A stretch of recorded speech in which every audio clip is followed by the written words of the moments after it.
Hold on. And y'all let me know if somebody waves funny, if my volume, hold on.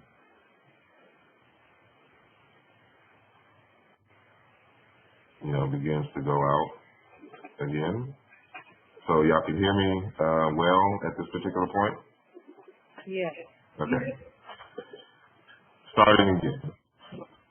Professor Baruti Katembo, a mathematician, is the author of the 2001 book Elephants in a Bamboo Cage and several other publications about optimizing resource use, potential, and cultural leverage in Pan-African communities. His new book, released in March 2012, is entitled Scattered Assets: How African Americans and Other Resources Can Shape 21st Century Pan-African Empowerment. Formerly, he served as a mathematician, a mathematics faculty member at Edward Waters College, and also directed the college's faculty think tank, the Ujuzi Group. Additionally, Professor Katembo is an alumnus of North Carolina A&T University and North Carolina State University at the undergraduate and graduate level. Next, we have Professor Sonia Lanehart, who is a Brackenridge Endowed Chair in Literature and in Humanities at the University of Texas in San Antonio. Teaching and research areas of interest are sociolinguistics, language and literacy in African American community, language and identity, English language variation, and standardization. Dr. Lanehart has published on all of the above interests. She is also a past co-editor with Paul Schultz, if I'm saying that correct, of Educational Researcher, Research News and Comment Section, the lead journal of the American Educational Research Association, which is delivered to more than 23,000 members. She is also a past book review editor of American Speech. She is also the author of Sister, Speak, Black Women Kinfolk Talk About Language and Literacy, University of Texas Press, 2002.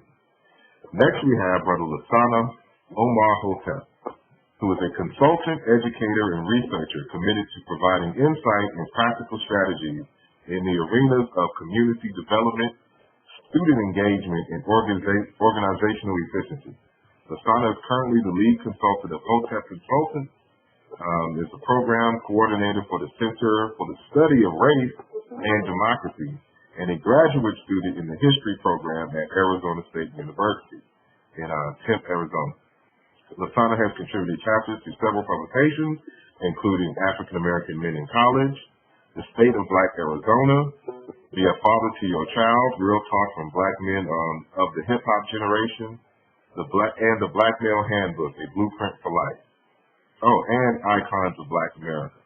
As a filmmaker, Lasana is the writer and producer of Trending Race, Shaping and Embracing Black and Brown Identity, a film that explores identity in African American and Latino communities. And last but not least, we have Stephanie Coleman. And Ms. Coleman is the co-founder of Houston-based Trey Magazine. She is accomplished in both publishing, direct marketing, and strategic branding. As a founder of Neutral Gray Advertising, she has developed and launched many successful campaigns for a variety of clients within the United States and around the world.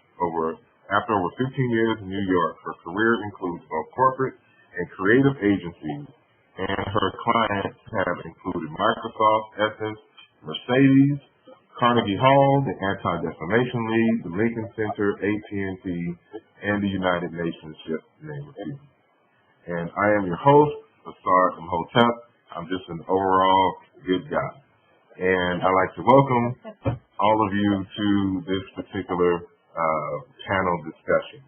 I want to first start off and show two video clips, if we have the time, and then I want to get all of your responses to these two particular clips, and then we'll kind of, round robin off of there. So hold on one second. I'm about to.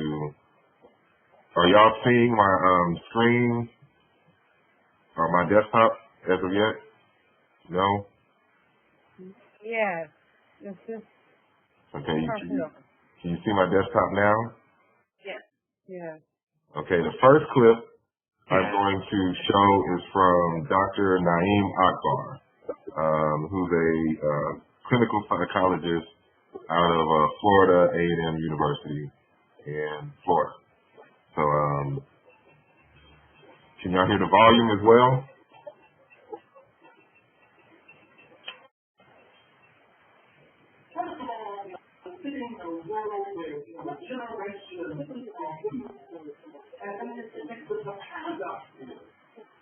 We have a generation of young people who are the successful fulfillment of the victory of our work.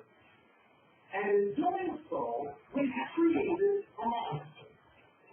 And the monster is that in making the way open for them, we have given them an option that we never had.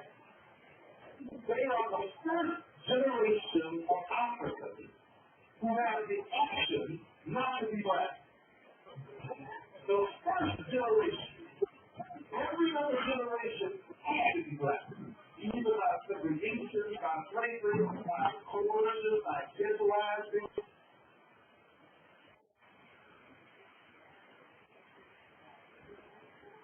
Lost audio.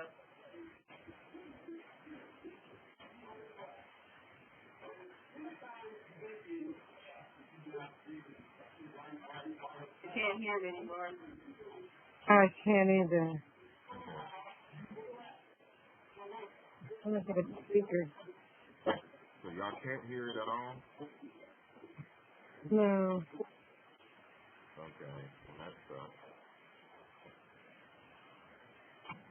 Well, I don't know how to address that at this particular moment, but I will just say this. Dr. Naeem Akbar is basically talking about I can't really hear you either, Asar. okay. I can hear your voice get really low. So you can't hear my voice at all again? I can hear you, but it's really low. Yeah.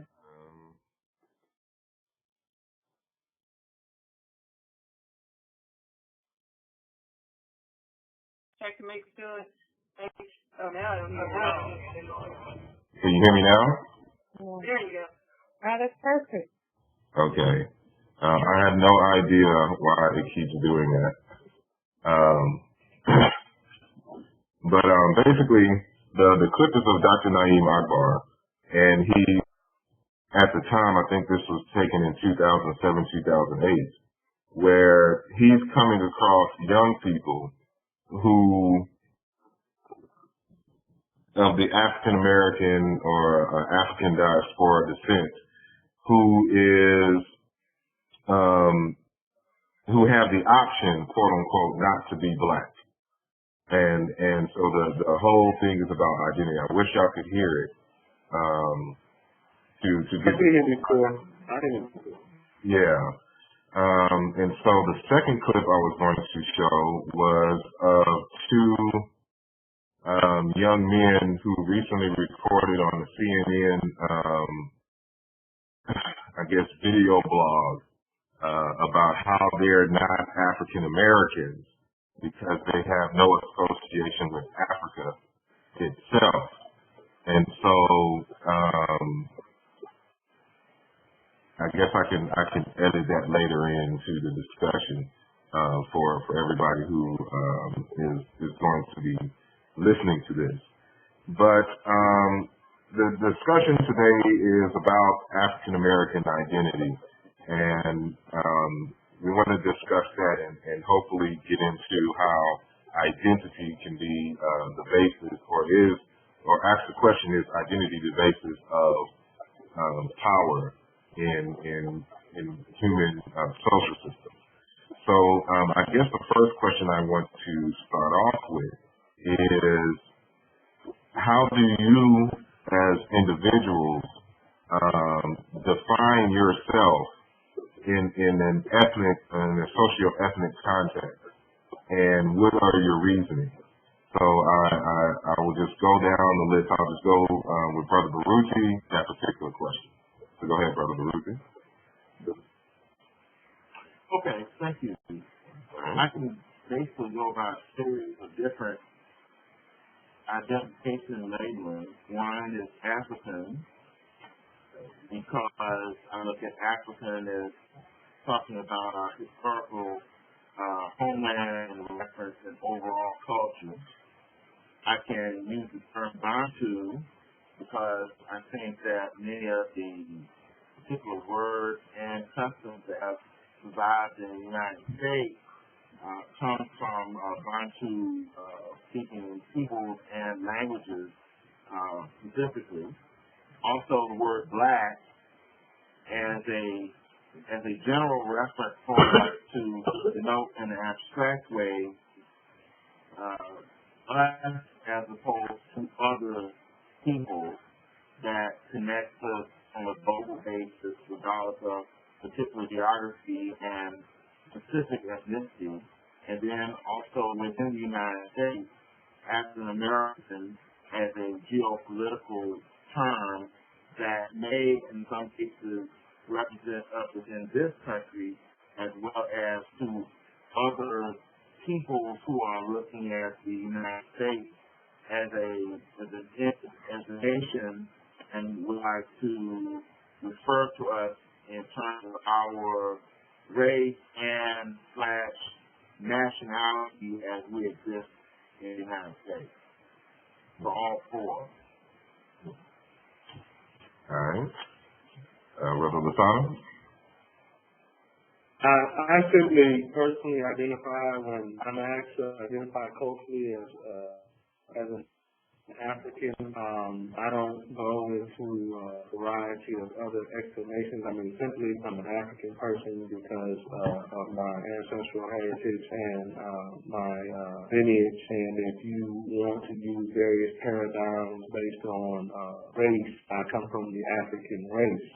As far as my nationality and my ethnic background, African American, I accept that reality that I come part of a unique experience, lived experience here in the Western Hemisphere, in North America, in the United States of America. Also for practical purposes, of course, I'm a citizen of the United States of America. I travel abroad. My passport, I'm treated as an American, whatever that is. So I'm clear on that, but I don't go into a whole bunch of other explanations. So the way I would separate mine is that not asked what I am, I say I'm an African, but I know the other terms that are associated with that, and black, African American, etc. And I respond to those contextually, but I'm crystal clear on how I present myself to the world. All right. Sister Sonia? I sort of divide it in a couple of ways. I think of African American as an ethnicity, and so it implies that I am an African in America. And then racially, I accept the term black because I think black refers to the diaspora of all those people who descended from Africa. So that's the simplest way I think I can present it. All right. Sister Stephanie? Well, I guess I am in a spot where I consider myself at best lost, okay, and in search of truth. So when I talk to people who need definition, I'm often sort of blurring the lines. I'm the African-American Black Negro from Texas today. Because it's not, even saying African doesn't really connect me back to my true origins in terms of sort of regional places within the continent. And I think until I understand and learn and we get some real names that we define, it's hard to really pick one. So I do know sort of legally and physically where I am. I know ethnically where I'm from, but in terms of reappropriating names that others have put on us and reappropriating them again, I haven't quite found the one that fits. So I just kind of roll with the room. I see.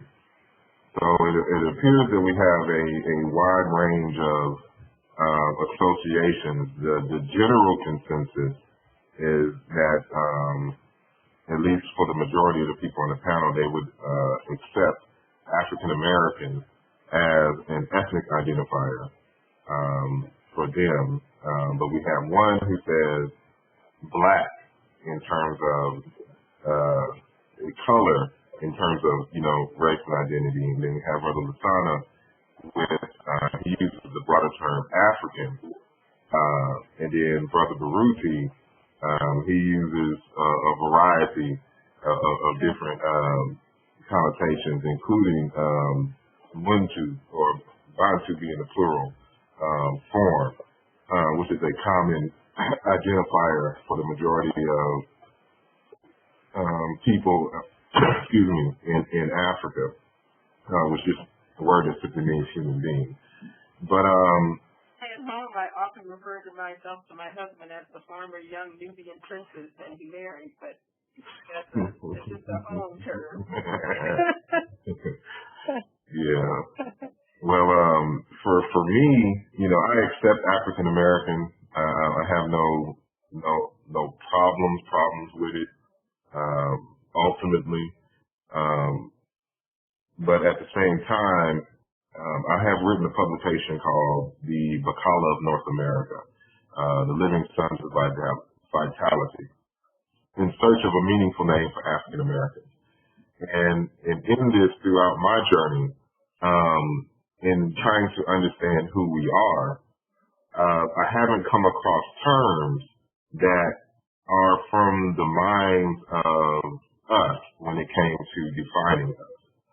And so what I attempted to do was to scour African languages to find a term that I felt best fit the personality and the history of African Americans, and to present it to the African American population for discussion and hopefully adoption.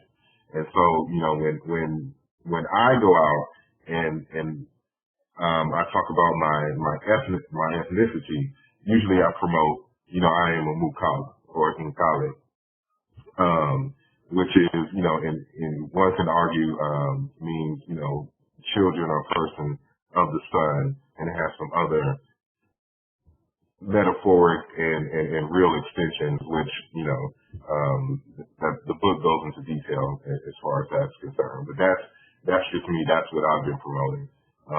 Because I personally have an issue with my ethnicity simply being described as a color. And there's some other clips that I sent to the panel earlier for them to view and to digest. And, there's various different discussions going on in various different associations in terms. And so I want to ask the panel, why is there there seems to be some confusion in terms of who we are and what we call ourselves? And also, why do you think that there are, now the people of the younger generation, and I don't know what younger generation, is properly defined as. I'm 32 years old. So, I consider younger generation, maybe like 22, 23, on down or whatnot. And so, yeah, they consider me old. So I'm already being addressed as sir. And it's funny to me. So I'm officially, and I have a few gray hairs coming in, right here. So biologically, the universe is telling me that I'm getting up there in age. So, so the younger generation, there's, which is why the Naeem Akbar clip was important, is disassociating themselves with the term African American.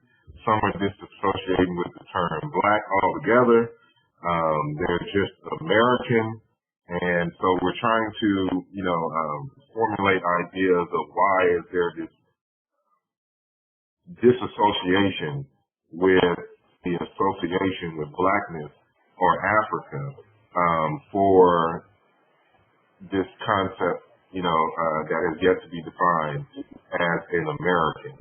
So I will, if y'all remember everything that I just said, I will, now throw it to y'all, because whoever wants to try to tackle that first,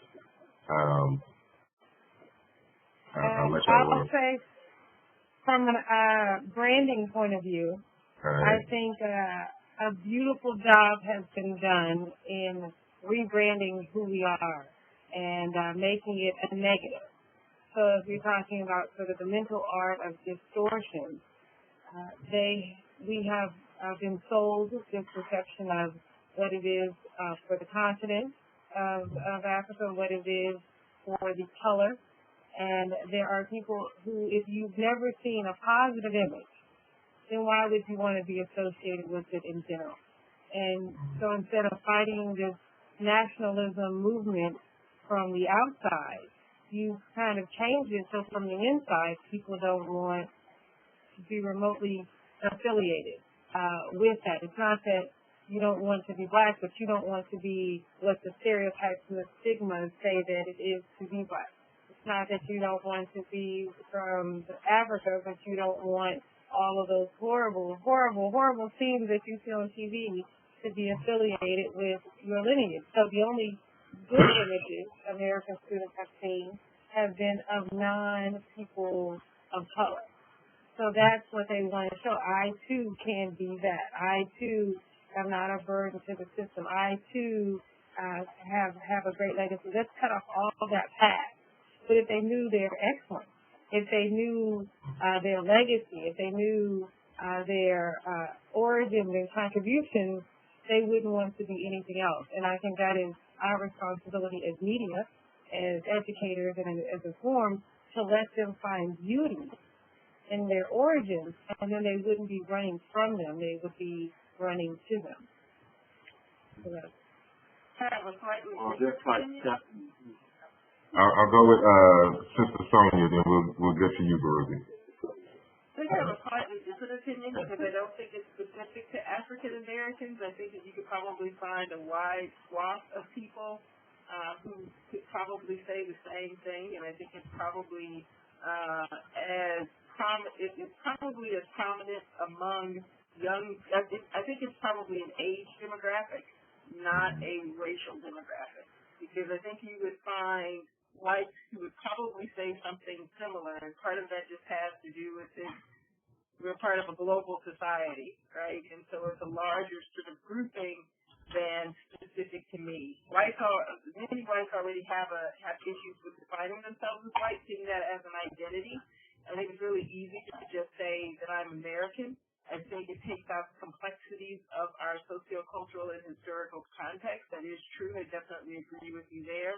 But I'm not sure that their identification in that particular way and trying to articulate it really goes that deep. It might, but I just see it as a generational thing, not necessarily a racial difference here. All right, Brother Baruti.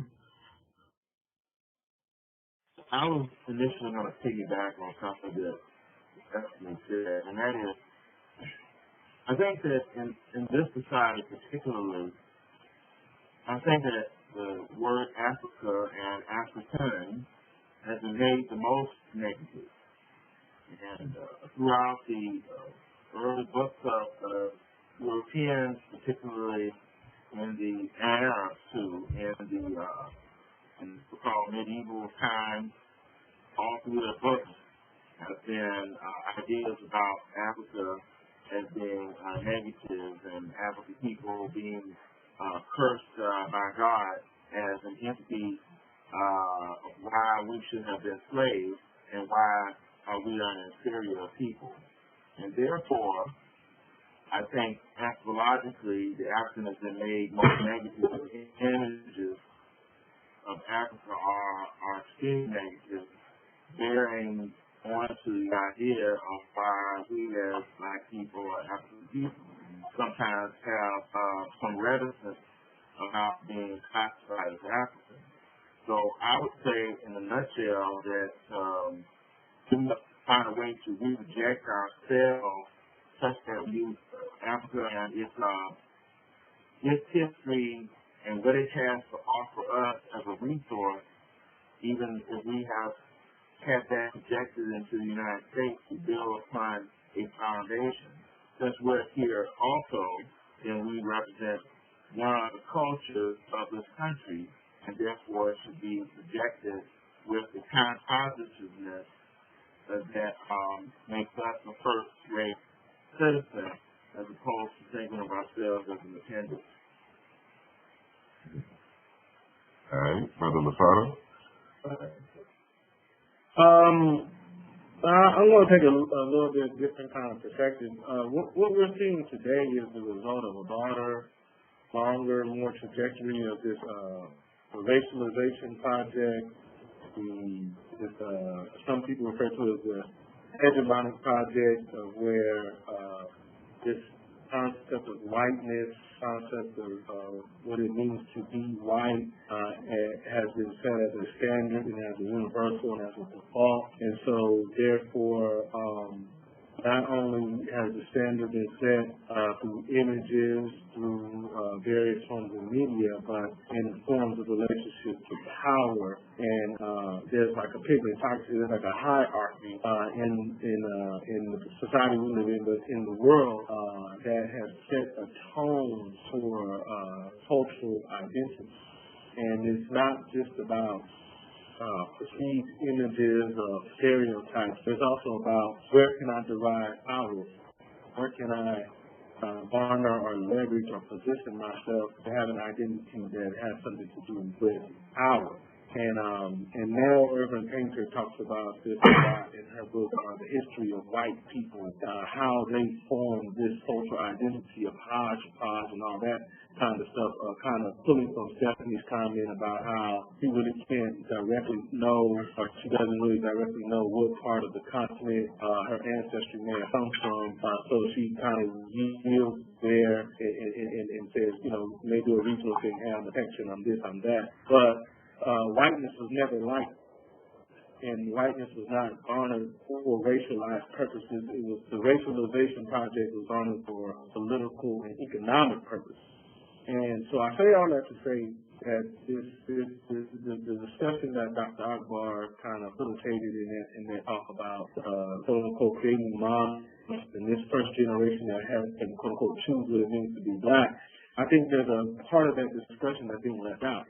And the part of that discussion that's being left out that in the case of the United States of America, we live in a nation state and religion is free market enterprise. And free market enterprise works best when people see themselves as individuals. And so when people feel like they can have a customized experience, a customized product, it's just me. I'm just Daryl. I'm not black. I'm not American. I don't have a gender. I don't have a sexuality. I'm just Daryl. Whatever that means, and people can make Daryl think that he's independent, not interdependent, not part of a society, that there's a product that we can push towards Daryl, then that kind of society thrives off of that. And what we're witnessing now, and Dr. Lanehart touched on as far as the age, is because now the project of individualizing people has advanced. So what we're seeing is a nation of this constant project in this country has constant package these individualized kinds of personalities and identities. And therefore you create this certain kind of individual in a society that you can market and sell things to. And so it's a lot more I want to touch on. I don't want to monopolize time, but that's what we're seeing. We're seeing a trajectory of this hegemonic racialization project, which has ended with this whole customized identity project that leads to this economy. All right, some very potent words. I just want to remind y'all that, even though I am the host of this particular dialogue, that this is a dialogue. So if at any point y'all want to ask each other question or expound about what, one another has said, please feel free to do so. There's supposed to be a feature here where you can quote unquote raise your hand. I haven't come across it, so I don't know how to tell you how to do it. But, I did see that. I don't really see it. I don't think you can do it in the full screen. I see. I just raised my hand. Do you see it? No, I don't see anything. And I'm in full screen mode, so I have to exit full screen. I see you. Yeah, I see your hand when I'm not in the full screen mode. Okay. Well, I guess we have to do it the old school way. I guess we'll be doing some editing. I just raised my hand. Did you see it? I heard it. I can only see it when I'm not in full screen mode. So if I'm right now I'm in full screen mode, so I can't see. But I heard someone say they had a question for somebody. Yeah, I said I had a question for Lantana, at least for comments. Yes, sir. When you talked about the term white being for a project to promote economic and political leverage, are you talking about the name white to be used beyond geography, but kind of like a pan-European term to leverage global dominance as opposed to geography and culture? Yes, I argue that because of the fact every system where primarily Western Europe has been, they set up the thinking concept space with white at the top and everything else, and they have various gradients of where you fit depending on if the British were in charge or the French or the Portuguese or what have you. But the reason why I make that statement in context to what we're talking about is because we're going to have to find some kind of value in whatever identity that we do as far as a diaspora or this as an ethnic group of African Americans. That's going to what is the privilege? What privileges and access do you have by picking this identity? The privilege and access that people get from having white identity is white privilege, which is being at the top of this pigmentocracy. And therefore, they may not have money, they may not have any kind of class, they may not have any savvy, but they can always say, I have whiteness. And when we're talking in the kind of society we live in today, and we're pulling a lot of, I have Senko from my chest, we're pulling a lot from indigenous cultures, but indigenous cultures were developed in a certain kind of context. And we're trying to create something now in this kind of context. And in my argument, when I talk about contemporary identity, is what kind of identity are we going to create that's going to create some kind of privilege and access that our people will get on board? Our people are not going to get on board anymore for sentimental reasons or for historical arguments or for the fact that we have a lineage. They want to say, what is the value of this identity? So right now they're being told there's more value of me being Darrow than me being black or me being African. I'd like to add to that from an advertising point of view, which is how I think that is how this whole thing has been sold. Even when you sell a product, there is some power in the individual. And when you can get a collective group of individuals to buy into an idea that they are Portuguese, that they are French, or that they are Spanish, that they are Texan, or that they're whatever, within those smaller groups come a collective understanding of a particular goal. Then within the leadership, you take those goals and you push them for something else. Caucasians don't all believe that they're related to Roseanne Barr or that Bill Clinton is their spokesperson. There isn't this kind of umbrella culture except for when these collective groups get together on a particular issue. And I think for the black race, it has always been this kind of one brush for describing who we are. But within it, there are so many beautiful nuances. If I was to look and say, what is it that drives me to find interest in my homeland, it is to find parts of me, parts of my creativity in it. If there is someone with a warrior spirit, then there's a certain part of that spirit that brings them home. And I think to allow us to see that we are multifaceted and that there are multi-interests that can bring us together, both individually and collectively. There has to be some sense of self so that you can buy into a group that reflects that sense of self. If you had a bunch of individuals who say, I like long eyelashes and lace front weaves, that might be her individually. But she will find that group that believes in those values. And I think that doesn't mean that we all do. It just means that we each have to have the opportunity to see, you know what I mean? Mm-hmm. So that's me. All right. Anybody else want to address it? Anybody want to expound on lace front weave? I'm just glad you did that analogy. I love it. It's a random metaphor, but I understand exactly where you're coming from. It seems like what people are arguing in various different ways is that identity is attached primarily to two things: values and power. Yeah. So the question, and I'm pretty sure y'all know, but for the sake of discussion, the question is,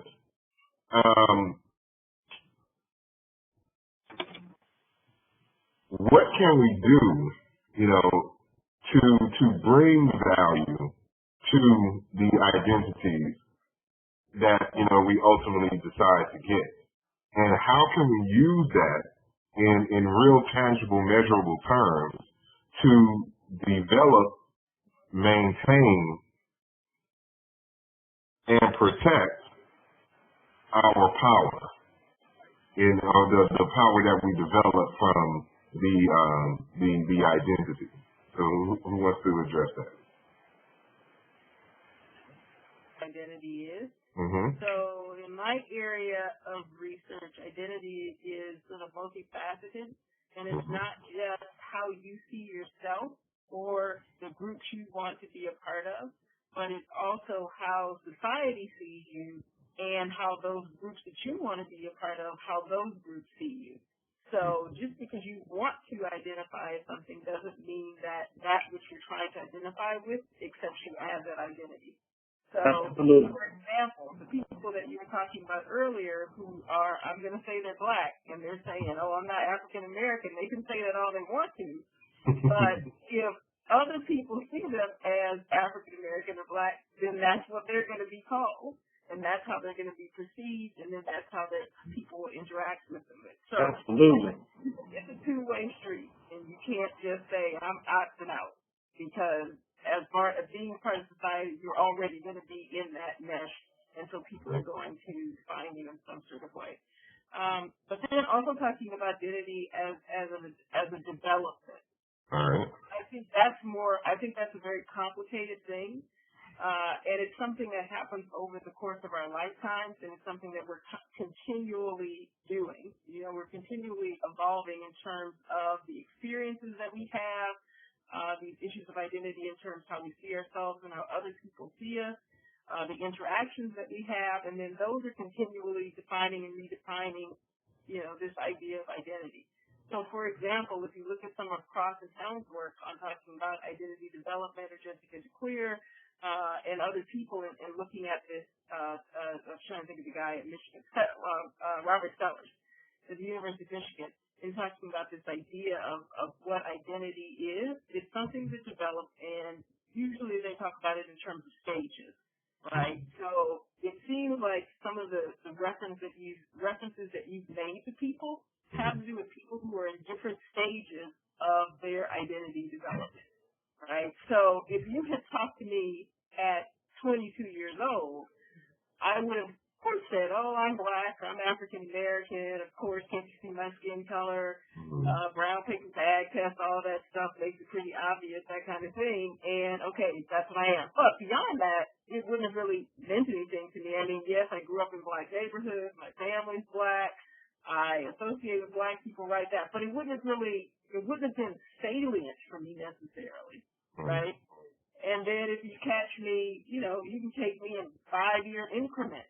My identity was developing until where I am now, where where race and ethnicity are extremely salient for me, and one, because of how I see it operate in society and how people operate with me. You can look at, I guess looking at kids is a good example, and I have to be really, I'm really conscious of this when I'm talking with my son and trying to help him to understand that because he's biracial. So I'm looking at this and I'm going, if you look at how people sort of perceive race and ethnicity, when kids are little, it's like all kids are cute, right? They're cute, adorable, they're non-threatening. It's when kids start moving into, and kids can say, oh, I don't see color, or yeah, he's brown and she's pink and she's whatever, and they can make those different shades. It's when kids start getting into middle school, when they're looking more like adults, right? They're losing their childhood and their babyness. Then people start reacting to them differently. So all of a sudden, that kid who had been cute and wonderful and just as adorable and cute as can be, it's like, okay, wait a second. I'm starting to see other features, right? I don't see kids first. Now I see, oh, look at that black teenage boy who's threatening or something like that, right? You start associating different things with them.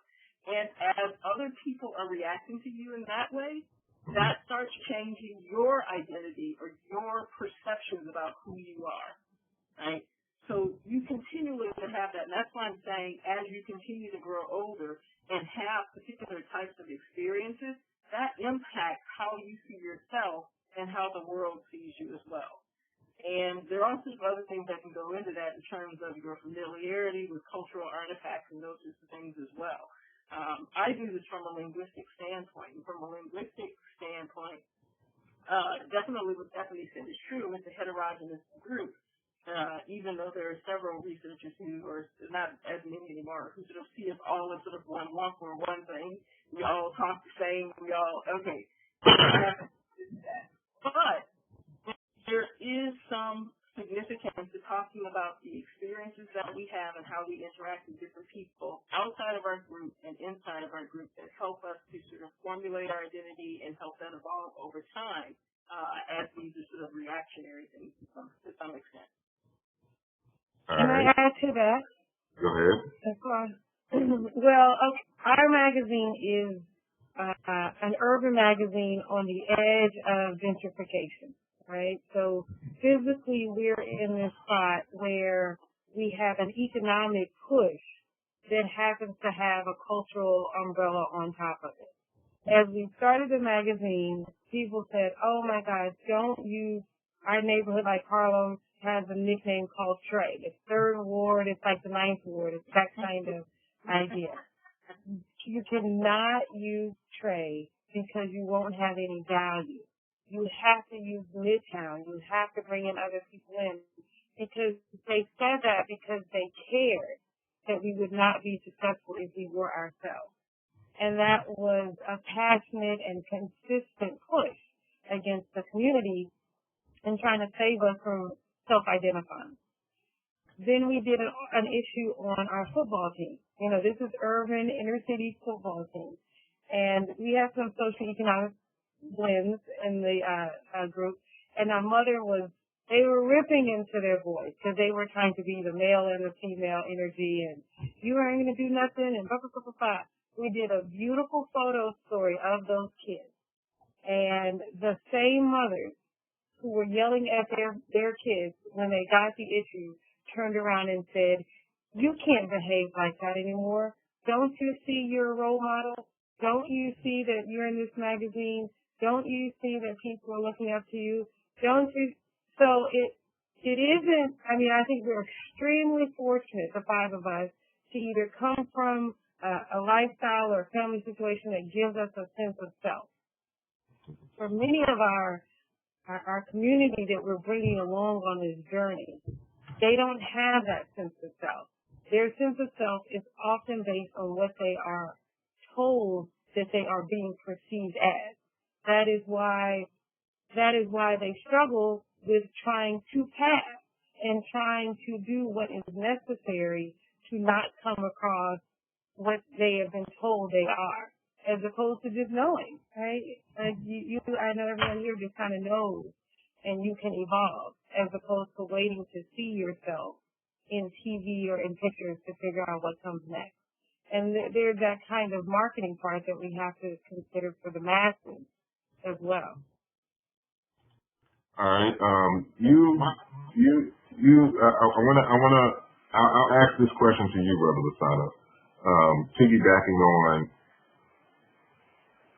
Sonia and Stephanie's commentary. For the record, if anybody ever is in a game show and they're asking what a Star Hotep's favorite book in the world is, y'all will have to say Blueprint for Black Power by Dr. Amos Wilson. I think it is the greatest book on this earth. Roughly almost 900 pages. It's thick. As y'all can see, it's marked up and bookmarked and all this other kind of stuff. Just the first 5 chapters alone really kind of covers this discussion that we have here. But, it's one that stands out to me the most is the chapter on self-concept and self-identity and things of that nature. But more so, it goes into how, just in general, how the values of a subordinate group is shaped by a dominant group. And if the dominant group is defining the values and defining the nature of the subordinate group in non-life affirming and very pessimistic and devaluative terms, then the people tend to, and he's a psychologist, a clinical psychologist and business person who does it. So, he's dealing with the mind. So, he argues with other citations that they've been set by the larger, more dominant group. And so, when Dr. Lanehart was talking about that the society, quote unquote, will see you in a certain way, how do you, as a quote unquote minority group, force the largest society to see you how you want to be projected versus their perception of who you are? Is it even possible to change that paradigm, or will we always be victims to that they will be forced to see us in very dehumanizing, valueless ways? Will we always be considered a color, to people when they describe it as all it is to us when other folks see us is a skin color, or a shade of different colors, versus a particular value system and other forms of identities in which people try to project, when they know themselves and their culture and things of that nature. So, that's to the general panel, but I want Brother Lasada to respond to that. First of all, Amos Wilson and Blueprint for Black Power, amongst other works, foundational text for what I do, what I have been doing. So I understand exactly where you're coming from as far as your reference to that book, what he's talking about. Short answer to your question, no. We're not permanently tied to others' perception of us and how people will respond to us. Power has been defined as the ability to create your own reality and have people respond to you as if it's their reality. So one example in the African American context, farmers. Farmers was actually something that did not exist in the world prior. Technical difficulty. Hold on. Yeah, when you were saying what you were saying, it did this long pause, and then you were cut out for a second. So I know you. Okay, let me go back. Yeah, go back to how you were defining power then, and then go. All right. Oh, wow, and that part. Power is the ability to create your own reality and have people respond to it as if it was their reality. So an example in the African American context is farmers. Prior to 1966, farmers did not exist, and it didn't exist within a critical mass with the African American people until well into the 80s. So it's some 20 years before it caught on per se, but it was something that was self-defining, self-determining, that people did not ask permission to do, and they did it, and they were able to get people to respond to a point to, even in the United States of America, they have a postage stamp for Kwanzaa, and now it's a global entity, and it's something that is respected within circles, within African communities, as well as in other communities, as a legitimate, even if it's on the part of the spectrum where people like to make fun of it and tease it, et cetera, et cetera, et cetera. And that's a part of, again, this project. So let me answer the question more generally how I want to answer it, then get down to the nitty-gritty and let everyone else talk. We live in an anti-African world. And what we're seeing when we see these different sections, depictions, et cetera, they're deliberately put out in front of people within text, within video, within television, et cetera, in the various forms in which people derive information, because we're in this anti-African world, and the people who formulate the ideas and who train the minds, regardless of what cultural background the minds are from, are anti-African. And so you're seeing the result of this constant anti-African or anti-black, whatever kind of term people want to use. And that's what we're witnessing. So when Dr. Amos Wilson was talking about depicting these things,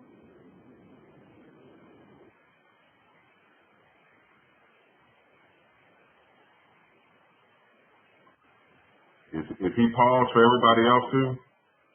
Yeah. Well, I'm pretty sure that they will connect. He's on the iPad, so I don't know all the details of the iPad, but happy. I say Bill couldn't even know. They said, "We want to lose everybody." Yeah, he was gone for a long time too, so I don't know. Oh, anyway, yeah. Somehow, so anyway, I can't even answer the question because I got tripped on our rhythm. But anyway, so there's ways in which we can do it. But the thing about it, to realize we're in an anti-African society, and when I say African and make that as a default, whether we choose Bakala or African or what have you, is that once we get to a point where we say this identity being identified with this group of people, and then there's a whole other discussion about this between race, ethnicity, and nationality. But with this group of people, and make it default, and then realize that there's diversity within that group of people, then we're okay. But it's very anti-African sentiment when you bring up any kind of feature that may, quote unquote, be considered African or a phenotype or behavior. People have this strong aversion, especially from that group. We're going to have problems. And so we say, yeah, I'm an African, and then we go on. iPad just doesn't want you to speak for very long, apparently. Yeah, I think this the internet is COINTELPRO against any African sentiment. That's going on. So if anybody else want to address or attack this, Brother Baruti? I don't know if you heard any of that. No, you went out again. I don't know what's the deal. I don't know if you heard any of that, but go ahead. Brother Baruti, go ahead. Well, I do think that we are capable of shaping and reshaping our image to others and to ourselves. And today, I think we have to find the institutions within our grasp and our access that we can use to shape our images and how we want to project ourselves to others as well as to ourselves. And of course, we project those images in the way we want to be seen, we will eventually, redirect the relationship. Because people's relationships with other people are certainly based upon how they see it. So when someone made the comment that, someone can deny that they're black or deny that they're African American, but other people will see them as such or do see them as such and will treat them how they see them, then how that's measured, and we are responsible for that shaping. One thing that I'd like to just add, something I said before, that maybe we can talk about at some point, is how can Africa be a resource And of course, Dr. Karanga, Maulana Karanga, talks a lot about that. But I think and then probably give us some hints at how we can reshape our image to others, which will affect our external relationship with others, as well as to our internal relationship within our individual self and to the selves within our community. All right. Can I add on to that? Go ahead. Well, it's very interesting because I don't think we have to sell ourselves in terms of images, and I don't mean it to kind of, assume that's what you meant. But they know the other side. They know both sides of the coin. They know how we're perceived and how we're presented and how we are. But there's an economics to having this perception. Hip-hop is a perfect example. It didn't start out where it is now. And there was a lot of pro-African movement, pro-sense of self. There's the same movement that happened in the 60s, came back to hip-hop. But there's a pushback because there's economic power and independence of the sense of thought. And I think we have to be aware that in the U.S. with the economic push, there is a lot of counter-push to this progress. It's not that we haven't thought of this before, that we are enough with the ability to explain to people how smart we are, and that people don't know that. The question is, what is the economic shift that will happen to this situation in the U.S. and globally when the people get together and realize that they do have power and they have numbers against the economic system that is exploiting them. And African American consumers, that's the way we consume in this country. When we do the data, you ignore this population until it starts to do buy from black campaigns. And then all of a sudden they spend millions of dollars on getting us to be consumers again. And it's an amazing cycle. It's terribly documented. And they know the economic and the academic power. And that is the reason why we have to keep having these counter pushes in 15-year phases. Mm-hmm. All right. Add one. I think it's probably a fairly small thing. Just in terms of answering your question from my perspective, I think the short answer is yes, you can make those changes on individual levels. And I think we've seen that all through history, and we continue to see that today. When we have people who are clearly racist, but on an individual level, that is their relationship with a particular individual who may be black can be very different. So it's like there's this rule of exception. So it's not that people who are racist are incapable of seeing blacks in a different light or a black person in a different light. It's still trying to get past the stereotype of the larger group of people so that it's not an issue of just exceptionalism. Like, you're an exception to this because you're articulate, right? The favorite comment. And you're an exception to this because, look at you, you're Dr. Ben Carson, you've done X, Y, Z, right? It's getting beyond seeing that, okay, there could be a few good ones in there. And I don't know how you get to where you can wipe the slate clean and say, well, everybody is equal and we can see everybody in the same way. I don't even know if our brains are built in that way to be able to even do that, just because we're hardwired to create categories. And I just in part think it's a natural thing that we do. Why we assign the feelings and the sentiments to those categories that we do, I'm not sure. That might be a different thing.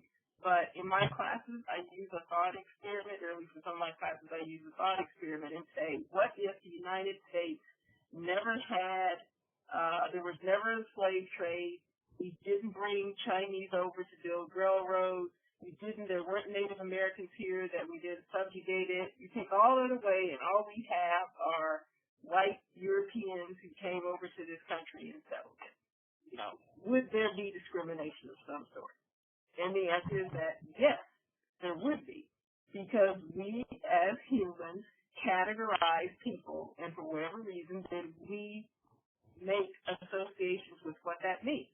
So more than likely, if they're all white, then you'll have white men subjugating white women or vice versa. Somehow that's going to happen. Or it could be by where they came from in Europe, or there's something that you're going to do to, a good example that I use with my son is Dr. Seuss' story of, I can't think of what their names are, but it's the Sneetches, right? Mm-hmm. Where at one moment it's the Sneetches who have the dot on their stomach or whatever, they're the superior group. And then somebody comes along and says, I can make you just like them. And we'll give you dots on your stomach. And he gives them dots on their stomach. And then so all the sisters have dots on their stomach. Well, then the original who had the dots, they were like, well, let's take our dots off. They take their dots off, and this just goes back and forth, back and forth. And the only one profiting, of course, is the guy who's making the change. But the point is, there's still arbitrary distinctions, but they're arbitrary distinctions that we categorize and then place some sort of value on. And I don't know that it's possible to stop us from doing that. Well, my feeling is, just in a nutshell, is that if Black people or African people, however we want to categorize ourselves, both in the U.S., Caribbean, Africa itself, work to change our views and values, even in terms of how we use resources, how we think of ourselves, and we use our resources properly, I think we should be on a course to make white supremacy, domination, or its effects past and present on us only a minor irritation or just irrelevant period. So I don't think we have to be permanently oppressed. I think we contribute to our oppression, and we're going to have to figure out a way to throw chains off of ourselves, and then we can take course toward not being in the position that we're in.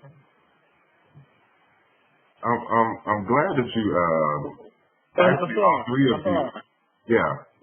Let me say something real fast. Okay.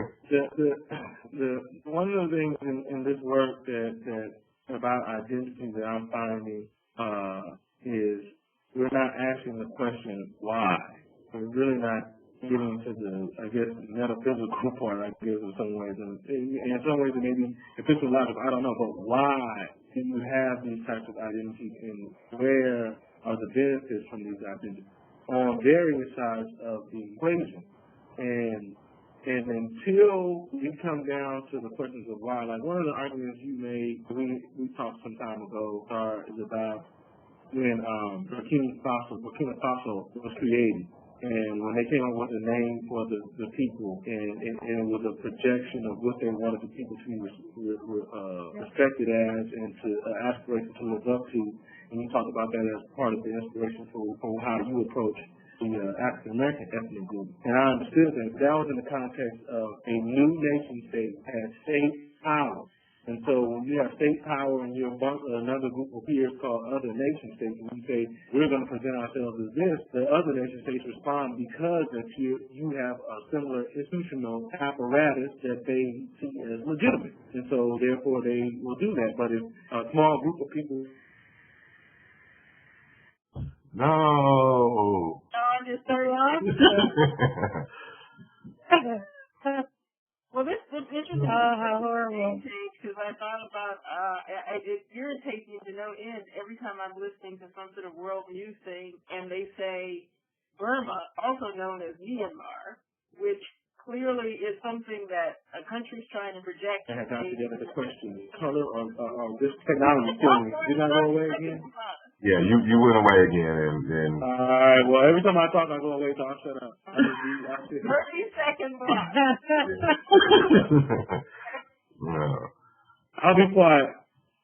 No, you have to be concise. Your time frame is measured by your computer. Okay, we have to ask the question why. Question of whiteness, why does it dominate, why was it created, and then the question of why when we create some kind of identity or identity for our group. So down to 10 seconds. And what would make people buy in and participate in those identities? Now,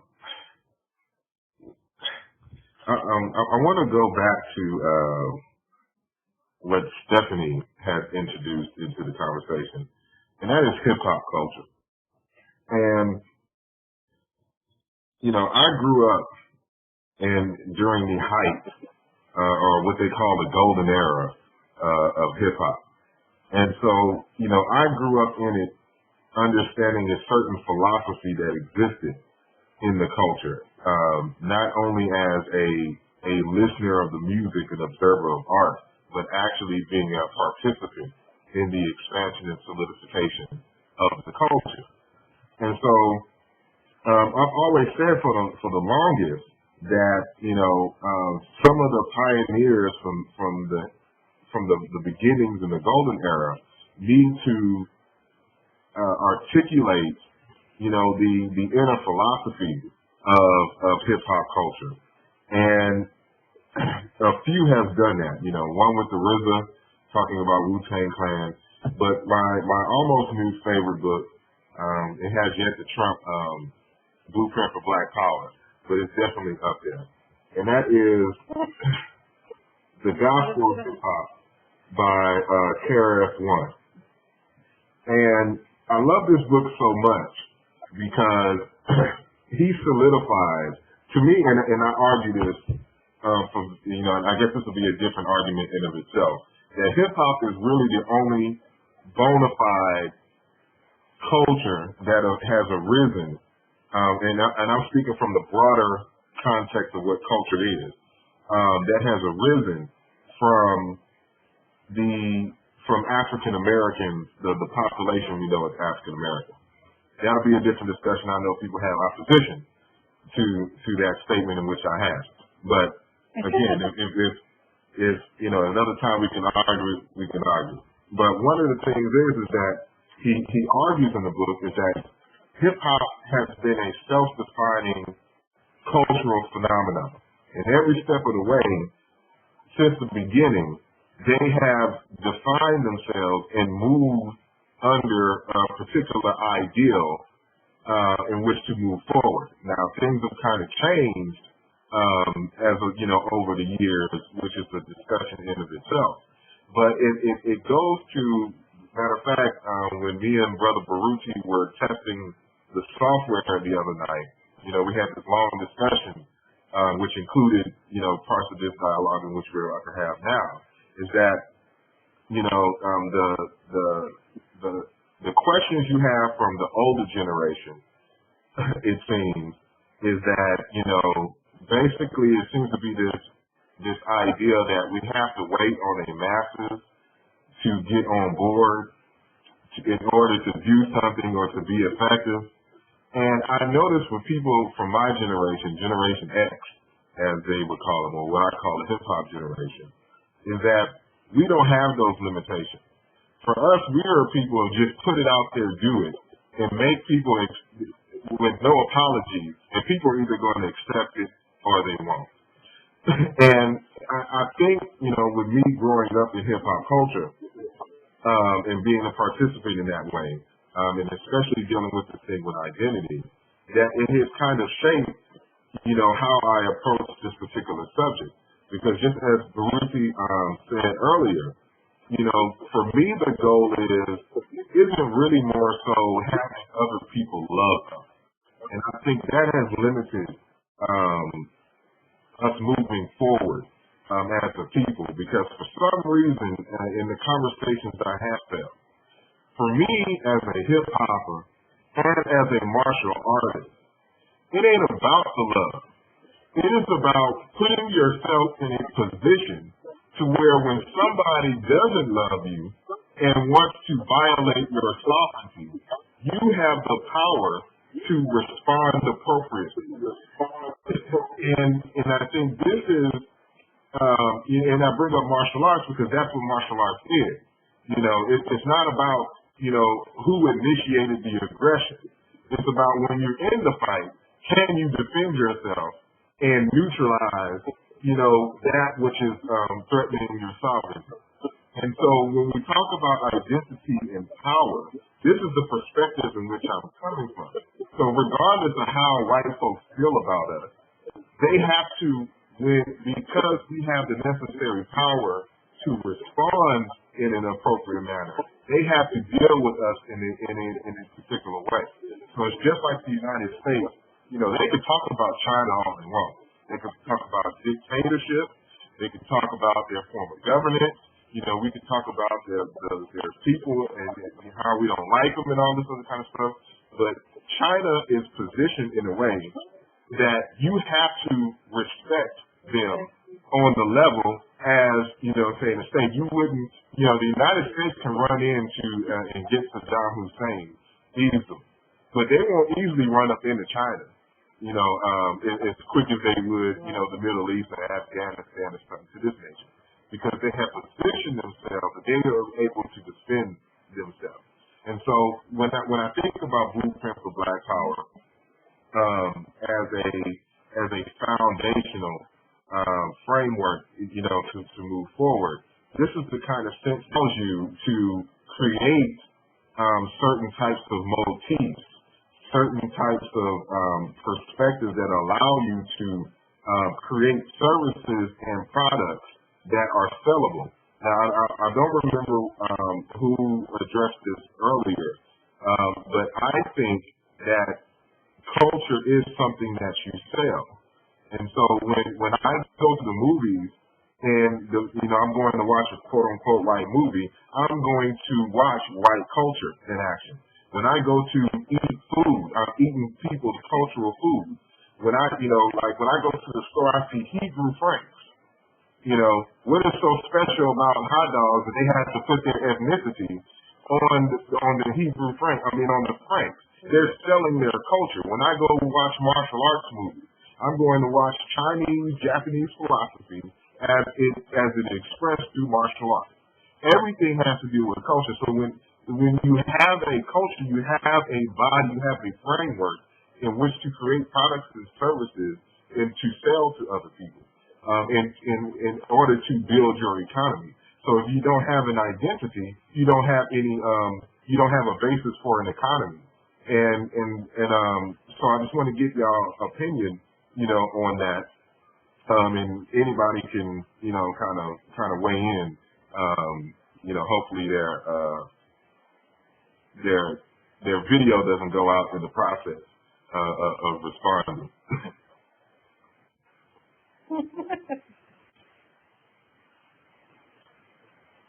Anybody? Well, I'm seeing Sonia and Lasana being kind of fooling. I don't know if that's in progress. Can you hear me? I can hear you. Okay. I think it always goes back to economics. Right? That you're absolutely right. I mean, I actually study the martial sciences as well. And it is about understanding your lines. And there are some lines that you just don't cross, and no one crosses over that. And that is essential to understanding yourself. Yourself as both an individual and as a collective whole.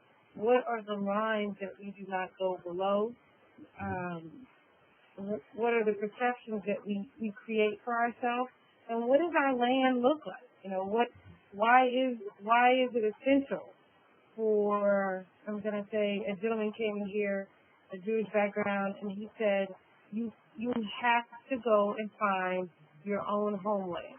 Because we cannot stay here and be persecuted and grow. Although, you know, I have my own opinions about how that all worked out, but the notion of going and having our homeland be a land where you can go back to find yourself and self-define is essential. Then you have the economics, because you have a culture to sell. Right now, we're regurgitating a misinterpretation of a fight against the way we were defined, as opposed to here is who I am and here is who we are. Period. If someone says that we're black and I'm not really black, I'm Coco, you know, or someone says that we're violent, then we go out of our way to show that we're calm. If someone says we're not educated, then we push that we're educated. You don't have to force your definition of who you are. we need to find a way economically, like you said, with goods and services, to sell within ourselves products, services, books, couches, pillowcases, shirts, shoes, that when you walk in the room, breathe and feel and define who you are. I see a Star David, it's over. I understand. I get it. I understand. But when I walk into the room, what does it mean based on what your shirt says and the colors that you're wearing? What does it mean to be whoever you are when you walk into space? And our clothes, our smells, our hairs, our shirts, our purses, our music, not 100% all day, every day, but the option to have that as a product is essential. That's what sold hip-hop. Others bought into that hip-hop culture. That's where the money came in. And when money came out of jazz, and people were buying into that culture, blues, and people were buying into that culture, R&B, and people were buying into that culture, then others took hold of it. And then they they rebranded it, and then they sold it back to us as something different than what it started as. And I think we got to find a way to take it, own it, hold it, and not let it be sold back to us differently than what it really is. I have a question then based on that, because I'm wondering how you would do that, because what it brings to mind is Chris Rock's movie on hair. And one of the points that he talks about in there is, how is it possible that you have a product in part that's sold almost exclusively to black people, and black people don't control it? So if they can't control something that's as basic as, this is a product that we use almost exclusively, we don't have, one of the biggest things for me as a black woman when I moved around is trying to find a place to get my hair done. And it's just so difficult to get that done. And I'm like, if you're talking about something that black people have to pay for, right, why can't you find that?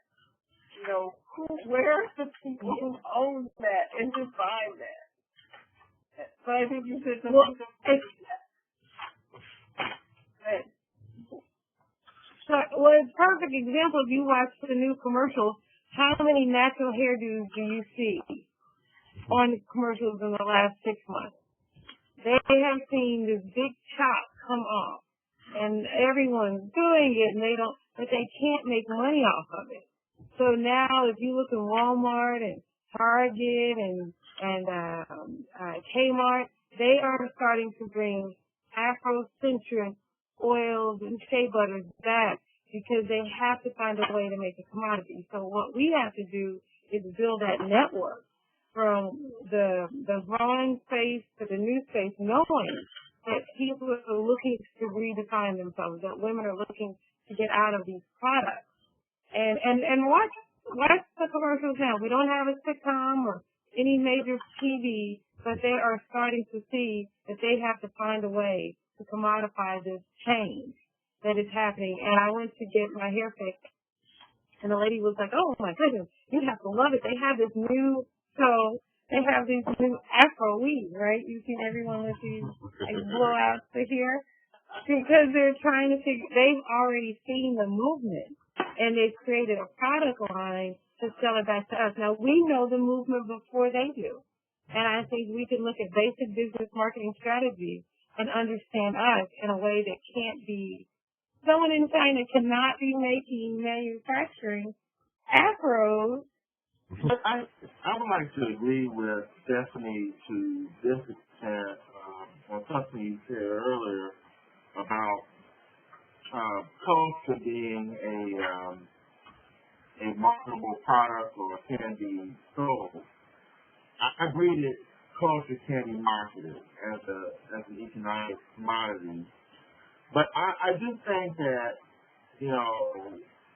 whether it's economic leverage or political leverage, to me, all of those things can't really take us to where we would probably like to be, and the culture is at the root of it. And to me, or a major component of culture to me is networking.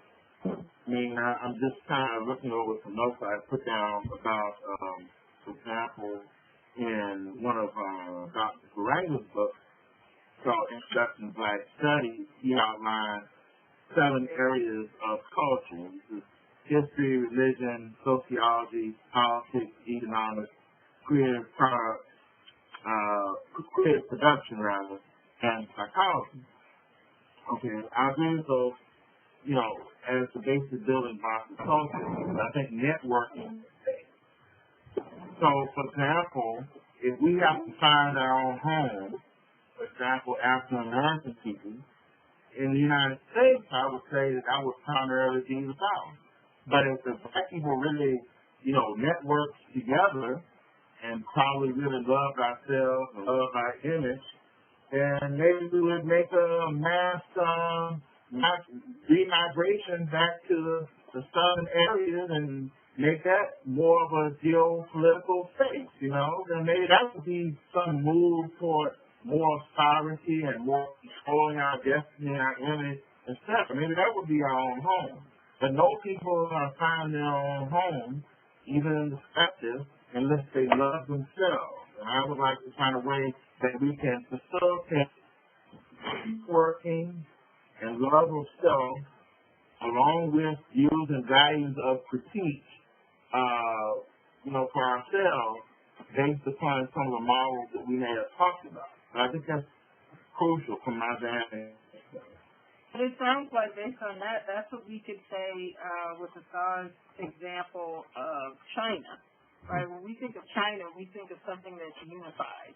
We don't think of multiculturalism. We sort of, in the Chinese, right, the Chinese government has promoted this as a single society, even though we know that that's not really the case, right? Because for me, linguistically, the Chinese government says they only have one language and but 5 dialects, and that's just not true, at least not the way that we talk about what that has to do with what you said about sort of this marketing, but also this perception of there's a cohesive sort of group of people with an identity that's a very strong one, and they promote this identity as, you know, something in particular. And we can say that about others sort of more, not that they're monolithic, but that they're just portrayed as being monolithic, and that in itself presents this really strong identity. I think you can see pockets of that in the United States with different groups. So, for example, even though in Chris Rock's movie he presents it as a joke, there is something about it that anything that involves black people, it happens in Atlanta first, right? That's where all the decisions about black people are made, and then it just sort of goes out, right? But one of the things that we can think about when we think about Atlanta is Atlanta has a very strong black power base. And so to some extent you can see that Detroit used to have that. I don't know if I'd say it still does, since Detroit as a society is disintegrating. But you can see pockets of political power or blackness, or the same way as you can with other groups across the United States. But it goes back to, I think that I like the example that Asar mentions with something like China as an example. If you present yourself as this a cohesive front, in spite of the differences that really exist, and people want to downplay their differences and look at what brings them together, then sure you can do that. I think that that in part, one of the reasons why I brought up Harris One's book is because he solidified, you know, the meanings from he's a well-respected hip-hop pioneer that has been there from the beginning. And he's one of the founding people in various different moves in hip-hop culture, as one being the Stop the Violence movement and things of this nature. And he has put together, you know, a manifesto and a definition of what hip-hop culture is and things of that nature. And hip-hoppers, you know, this is the starting point for which, you know, people who identify with hip-hop culture can go and get some sense of foundation in the base in order to rally behind. And I think with African Americans, what my argument is that we need this particular type of definition and values that are written in code that, you know, most people can agree with. You know, even if, you know, like for instance, in the book, The Color of North America, I cite Dr. Wade Noble, and I was hoping I could get him on, but his schedule wouldn't allow him to do it today. He's a very well-known black African psychologist, and he has articulated the qualifications, as I should say, it's a specific term that he uses that I want to talk about in terms of the African personality. and that is, it's from his article, Utilizing Culture in the Achievement of Educational Excellence for African American Adults, from Cultural Precepts and Reoccurring Themes. And when it comes to identifying the personality of African Americans, from his psychological investigation, he's come up with several precepts and themes. I'm just going to read off the 8 precepts real quick, and this is what I rallied the name in which I gave what I suggested for African Americans around in terms of a value system. I'm not going to read all of them in detail. I'm just going to read the name. So, consubstantiation, which asserts that all things in the universe have the same essence. This precept refers to the notion that pervades the African ethos, that all elements of the universe are of one substance, spirit. 2, interdependence, asserts that everything in the universe is connected. This precept represents the African's understanding of and respect for his ontological origins and cosmological relationships. 3, egalitarianism, asserts that the correct relationship between people is one of harmony and balance. 4, collectivism, asserts that individual effort is a reflection and or instrument of communal and collective survival advancement. 5, transformation, asserts that everything has the potential to continually function at higher levels. 6, cooperation, asserts that the optimal way of functioning is within mutual respect and encouragement. 7, humanness. Humanness asserts that the whole world is vitalistic, alive, and that the vitality is grounded in a sense of goodness. And 8, synergism, asserts that the performance outcomes of cooperative effort will be greater than the sum total of individual effort. From there spawns 9 reoccurring themes. And that is, I'll just say, spirituality, resilience, humanism, communalism, orality and verbal expression, personal style and uniqueness, realness, emotional vitality, and musicality and rhythm. And so when he's arguing that, you can kind of sum up the spirit of African American, he does it under these 8 precepts and 9 reoccurring themes. And I think that if people understood and was able to read this and, debate it, argue it, meditate on it, and rally behind this, then you have the basis, for your identity. It's just a matter of finding a label that represents all of these different things. And of course, I go through the book, giving examples of how this is a reality in a historical context. But again, when it comes to the things like with China, for instance, they have this manifesto. They have these value systems, which are written by Joel Kotkin, and it's called Tribe. And he talks about how ethnicity, race, and religion are the foundations and basis for power in the world. And so there's several chapters that deal with the diaspora. For instance, like with the Jews, how they still have an identity and it is strong amongst them, but they don't, prior to 1946 or so, 47, had a homeland. And all throughout, he talks about the 5, tribes that are prepared to be successful in the 21st century. That is the English, that is, the British, the English, the British, the Chinese, the Japanese, Indian, and who am I missing? Baruti. The Jews.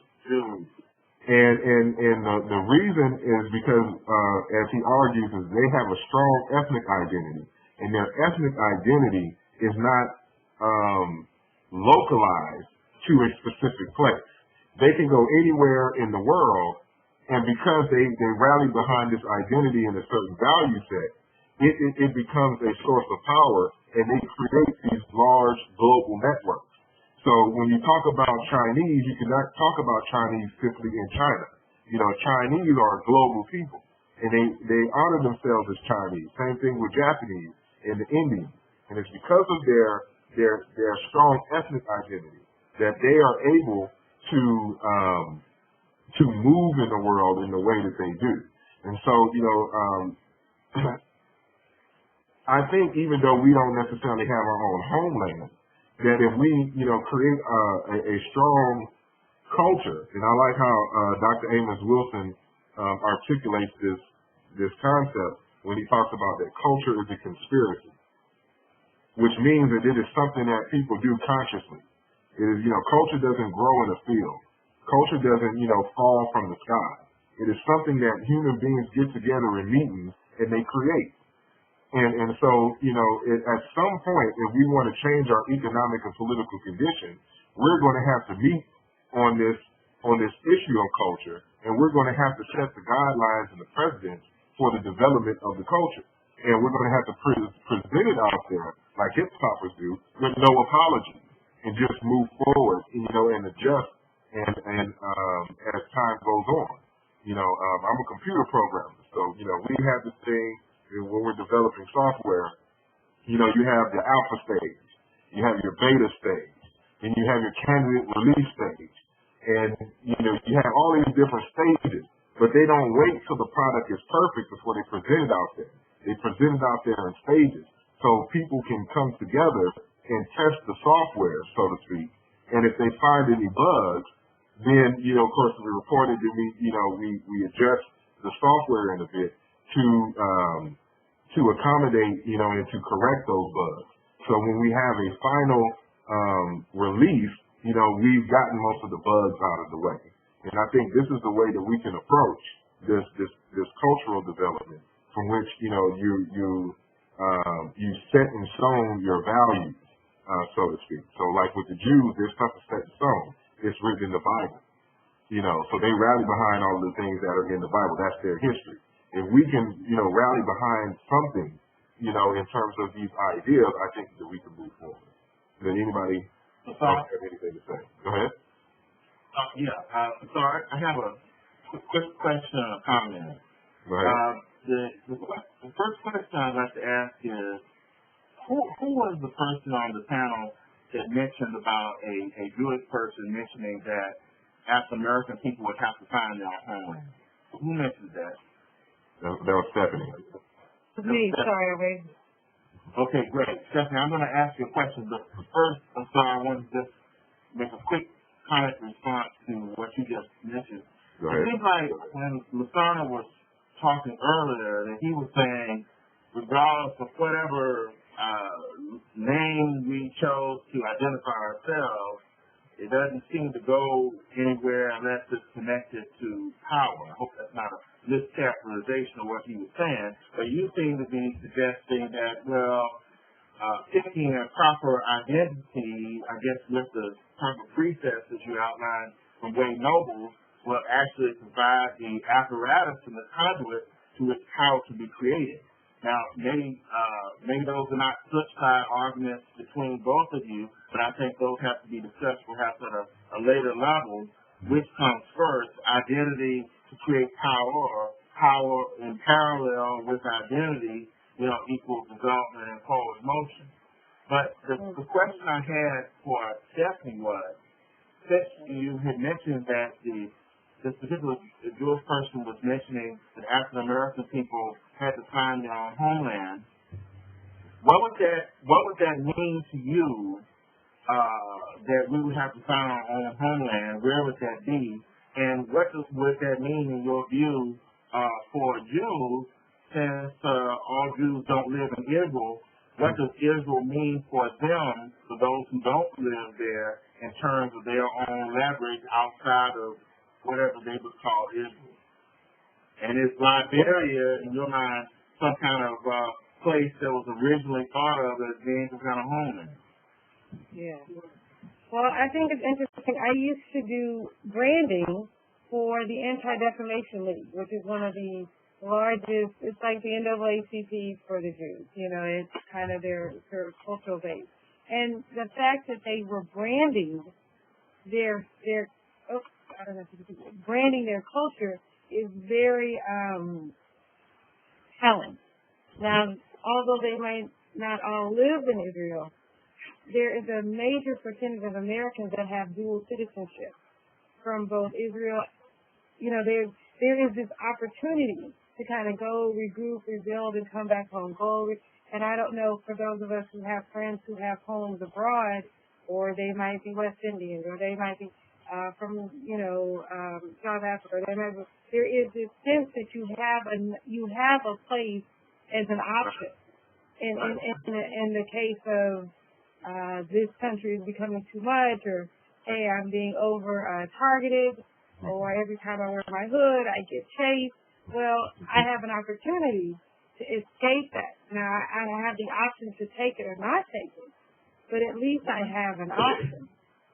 So, if I can have dual citizenship as a part of an African American experience, that truly gives me an American experience, that I can freely go between both and call both of them home. And that is that. I'm not against how it works, but when we talk about our mission and the Jews or the Portuguese or whatever, there is this mandate that the Chinese people might not have it, but the power seekers, the leadership, has a strategic purpose for why they unify. So if we are to say, well, what is the purpose in this unification, and what are our 5 objectives, both spiritually, economically, sort of brick and mortar, that all the people can kind of rally under. If I'm an artist, how do I get into this movement? Well, because when we're building brick and mortar, we need to have some sort of creative understanding of the space. There has to be some way that I can fit into a larger purpose, both here and wherever in whatever particular region we call home, that my dual citizenship can have purpose, that I can use my specific talent as an individual for this collective whole, as the Jewish population has done, as the Swedish population has done, as groups that identify themselves based on a nationality or a culture. They still have physical purpose in terms of building up land, building up e-commerce, building up commerce, building up business. So it's not that I run from America to say, Marcus Garvey has points. I'm not saying that you just own one to have another, but the option to have it as a dual understanding of who I am, I should feel comfortable in both, because I am of both. Where's that for you? Is it one place, or is it multiple homes? In terms of that you think we should see? Well, as with the Jews, where do they find a space that they consider to be best theirs? I don't have the answer for that, but I do know sort of culturally and regionally there are those who have more experience in Africa who might be able to better decide our lineage, but or the best place to call home, or multiple countries within. Maybe it's individually or collectively, but there has to be a space. And no, I don't. In a short answer, I don't know the exact sort of coordinates of what that space is, but I think finding that space gives us a collective purpose. Where would we create that would give us a dual citizenship? Where on this planet, if the world was ours, where would we collectively know that we can come together in confidence that we could solve our problems in this space and build our future in this space, and everyone of a particular nationality, as with Chinese and Asian, and Korean, that they can go back home and know that I can always fit back in here. And that could be one of the objectives that we work on, is where is that space? So for you, what you find in the space. Hold on, Brother Baruti. Let Ms. Lanehart get in, and then we'll get back to you. I think that's one of the big problems. Is another one of my pet peeves that I have, that we look at, that society often looks at Africa as if it's just one country, and it's not. It's multiple countries. No, it's not. And they're very different. And I think that's where part of the problem is. You're right, China has a space and identity and stuff like that. And we can say, like in my earlier comment, it's like I would identify as African American and Black if we're talking about race. But and I can say I have this ancestry in Africa. Well, that's a big place. And where is that? I have absolutely no idea. And I think that's a huge problem if we're talking about. I think that's a problem with how we even started this discussion in trying to problem in terms of how do we figure it out kind of thing. That is, how can we figure out this identity, that specifically what you're talking about, beyond just a sort of a larger category, an umbrella term like just like African? When Africa is so many different things, and we don't even know. Right? How many Black people can even tell you what all the countries in Africa are? Right? We just don't know. So I think it just becomes so obscure. It's just hard to make that kind of identification. What if we make it? Why does it never come up when somebody says European, someone says Chinese? We just accept it, and in this conversation in and of itself has been a lot of allusion to the Indians or the Chinese, or there's different provinces, different cultural groups, but they present themselves as a particular group, and we accept that because we assume, I guess, there's certain shared experiences, or there's shared customs across the various diverse expressions of what it means to be Chinese. So that's why those of us who are part of the Pan-African Project argue that African is a suitable term, because we don't have to know all the idiosyncrasies, all the nuances, and all the individual nation states and cultural groups, because we deal in the geopolitical world like that all the time. We don't say the Chinese, but we say the Indians. We say, even in this context, the indigenous, although there is not one type of indigenous person to North America.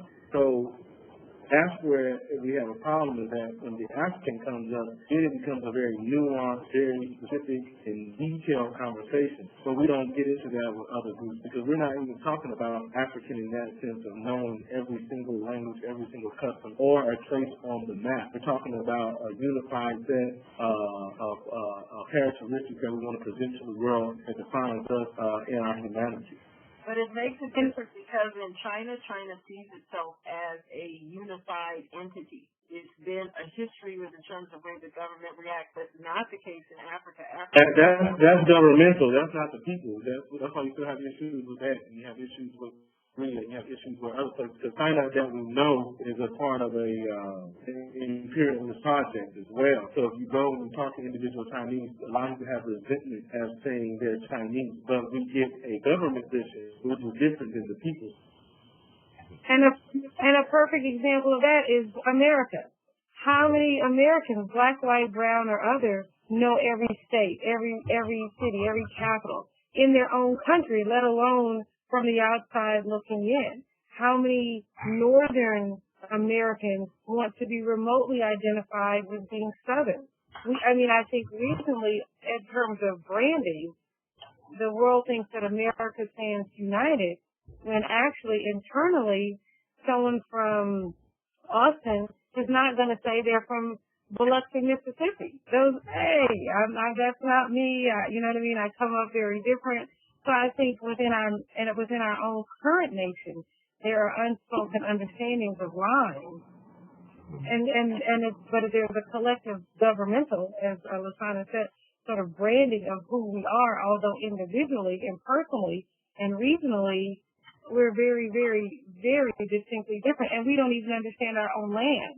in terms of who we are regionally and all of our cities and our state birds and all. But the notion that there is a space that is ours is still important. When I moved from California to Texas when I was a teenager, I went back to California for a visit. I had some New Tennessee, and this is in the United States of America. I went from California to Texas, New Tennessee. My friend said, "Where do you get those at?" I said, "I got them at Foot Locker." I said, "Wow, they got Foot Lockers in Texas?" So some people can think that Texas is a bunch of ranches and horses and tumbleweed in the United States.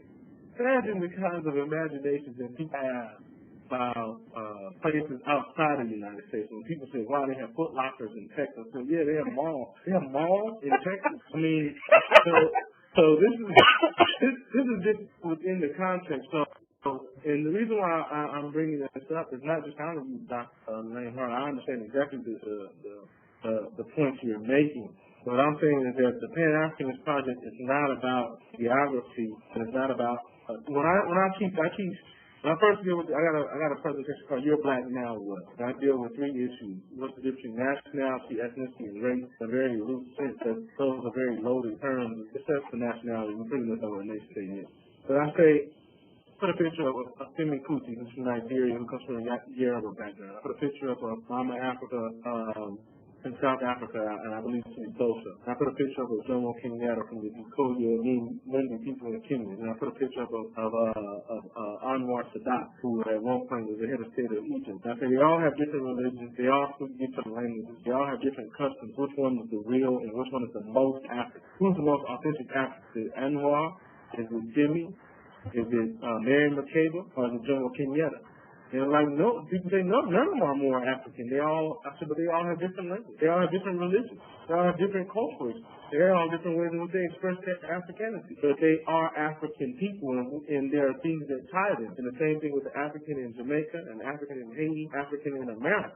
That's the Pan-Africanist Project, where we're saying that in the diaspora, we are an African people, as if you want to use the lower term, as a race. And then we can go into what makes a person distinctly African-American, what makes a person Bantu, what makes a person Eze, what makes a person Jamaican, what makes a person Afro-Brazilian. But over the umbrella, we're the African race, then we have these unique experiences across the world, then we go and we have those. The same thing with a Chinese person born in Chengdu versus a Chinese person born in Hong Kong versus a Chinese person born in San Francisco. They're all Chinese. Well, get that out the way. We're Chinese. But me being raised in San Francisco is different than me being raised in Hong Kong, which was held by the British until 2000. Oh, we lost you. But we're Chinese to agree on that. Still to get into the nuance. And that's the kind of where I'm at. And I also, one of the things I add to that is goes back to my earlier definition when I was talking about identity. It has to be a two-way street. And one of them is how you see yourself and are you accepted in that group, and then how society sees that and how society defines that particular group. And that's why I go back to we have it's a creative problem in the sense that China has resolved its issue for the time being because of, in part, its government and how it defines people. We already know there's different regions and different countries or whatever, but China insists we are all Chinese and everything that comes through there this is how it's presented. And that's not the case for Africa. It's not the case within Africa in the sense of we have 2 different warring communities going on right now all over in different places in Africa who can make these subtle distinctions that if you or I were looking could never tell. Like, why are you saying that these 2 are different people, right, and warring against one another? And that's part of my issue is that we don't see those subtle distinctions. We just say it's Africa. But Africa is not just Africa, right? If we look at how outside defines it, we have the Middle East. You mentioned Anwar Sadat, right? This is another one of my pet peeves, that Middle East is not part of Africa, right? It always sort of gets separated. And it's not, it's sort of seen as this sort of unified blanket place in the terms of how we talk about it, but it's not. And I think those things are important. You're right. I think I can remember somebody used the example of Europe earlier. most people who, Caucasians don't generally find themselves as European, or they don't even like the term Caucasian or European American. I remember using that term before, and this group of white people, they were looking at me like, what are you talking about? They would be more likely to say I'm Irish or I'm Italian descent or I'm whatever descent. So even they can sort of pick a defined space. Europe is not their home, right, or their homeland or their ancestry. It's some particular place. And I think it just complicates it at the very least. But the reason why they do that is because whiteness in America trumps all that other. Right. I agree. Oh, true. White privilege trumps that, so they have that luxury. As an African, as a part of the group that's at the bottom of the pigment carcass, this is the different kind of ways. So when we make a comparative analysis to other groups, and most of the time when we talk about this, we use a comparative analysis to our Jewish relatives. And I understand the parallel and why that comes up. So I talk about these things within the context. That's why I always go back to the why. The reason why a person would say, no, I don't see myself as a European American or et cetera, is because whiteness, and that's the great thing about the way they created whiteness. I strongly encourage you to read Nell Irvin Taylor's book, The History of White People. The way they created it is that it becomes a default group where you don't have to have any racial identity. White people aren't used to talking about themselves in the terms of a race because it's become normalized in the default for what it means to be human. And so that's why they say, why do you have to have a black organization? Why do you have to have a black da-da-da? Why can't you just be a part of the regular? Because the regular is the dominant, and the dominant is the norm, and the norm is the default. And so when we're talking about our identity as a collective, there is a place for exactly what you're talking about, breaking it down to those very essential elements. But there also is a place to elevate it, to say, this is what it means to be African. Just like even if people don't want to be called European, and when we talk about European, most of the people are Western European. They're not Eastern European. And Eastern Europe is a totally different world than Western Europe. Western Europe with power and dynamics, and really Eastern Europe was a labor force and a slave labor force, and also a group to be dumped upon. That's why they have their quote-unquote ethnic cleansing and all this stuff like other places in the world who had to deal with the leftovers from Western Europe in America. So when we say African, we are saying it not as a attempt to either get away from something or to try to quote-unquote make up something that doesn't exist. There are certain types of things that make African people, and we have a right to decide that, just like Europeans have monopoly, because the Greeks were not Greeks. Historically, there were Spartans, there were Athenians. They didn't even agree with the philosophy. That's why they killed all the philosophers or sent them off into exile.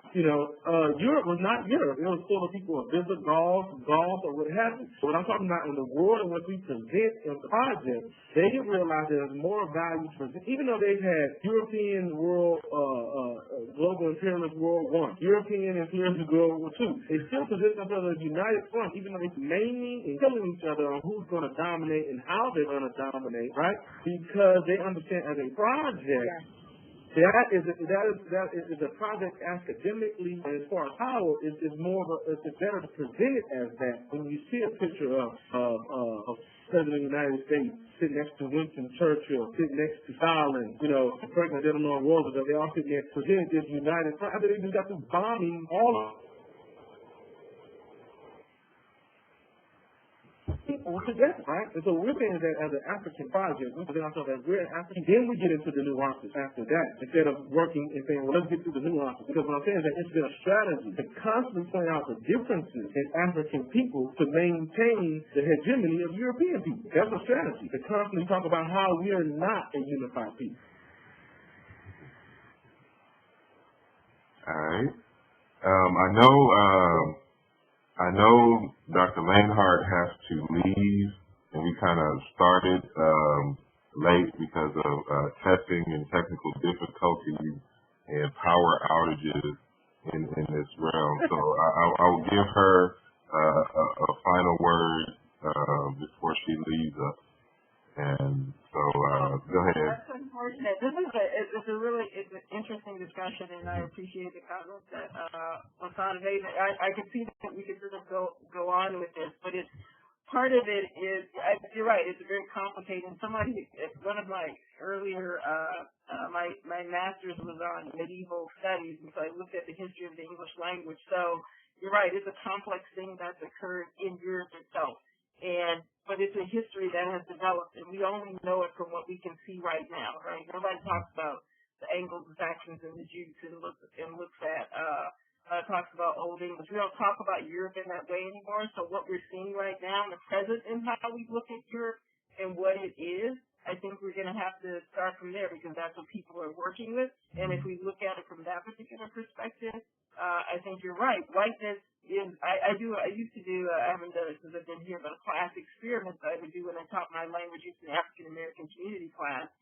And that's not a thought experiment, I'm sorry.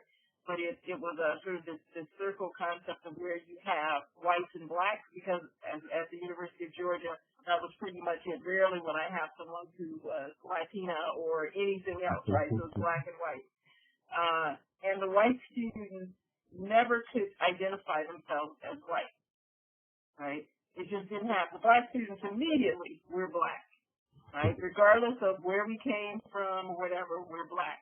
Now, any nuances beyond that could become problematic, but they did talk about certain experiences that were clearly shared, like, being followed in the store or whatever, very typical thing.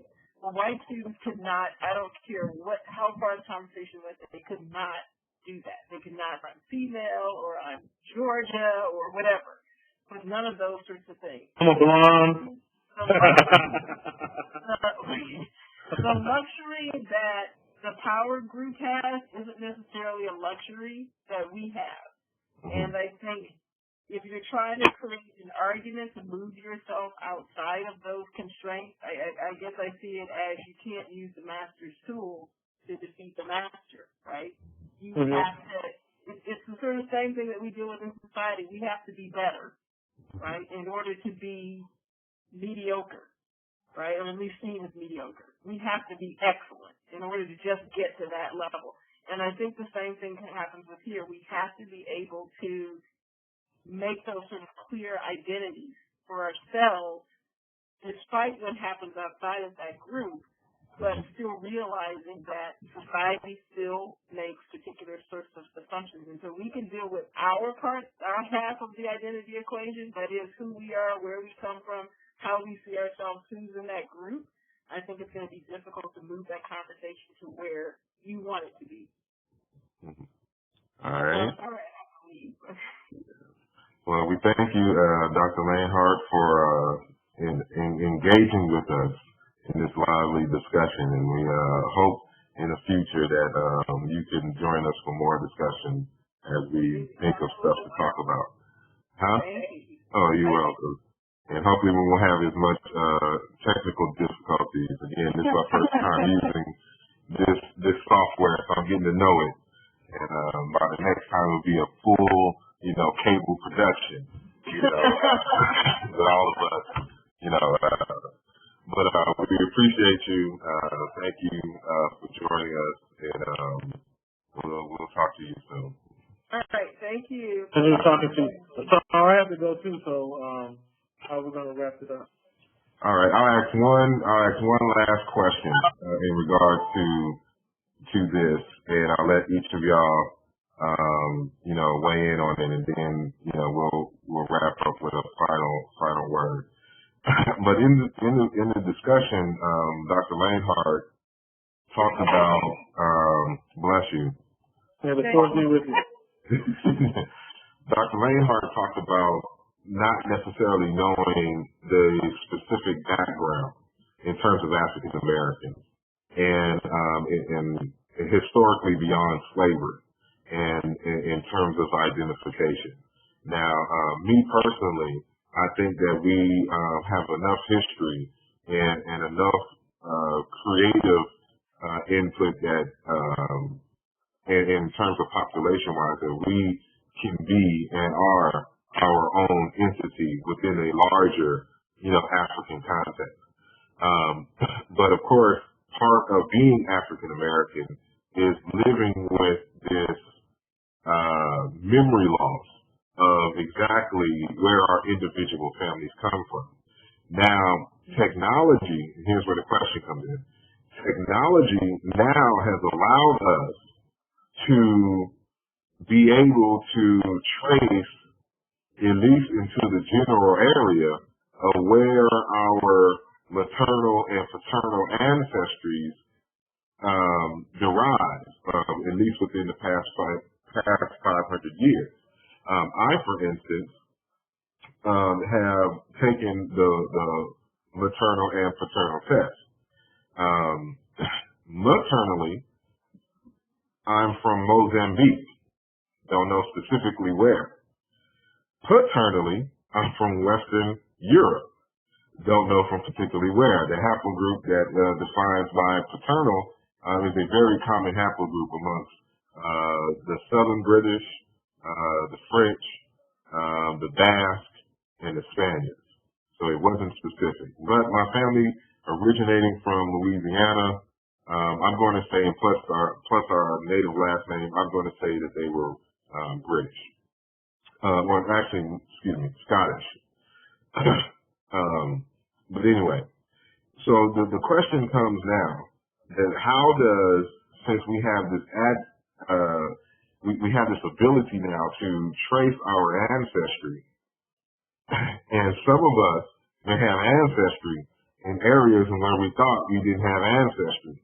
You know, how does this play for those of us who have actually taken the DNA ancestral test and are able to pinpoint at least the general area? Some people have been able to get information on specific groups because their haplogroups are so unique. But for the most part, we can at least get to the region. So I know on my African side that, you know, if I was still in Africa, I'd be a Bantu speaker in Southeast Africa for the most part.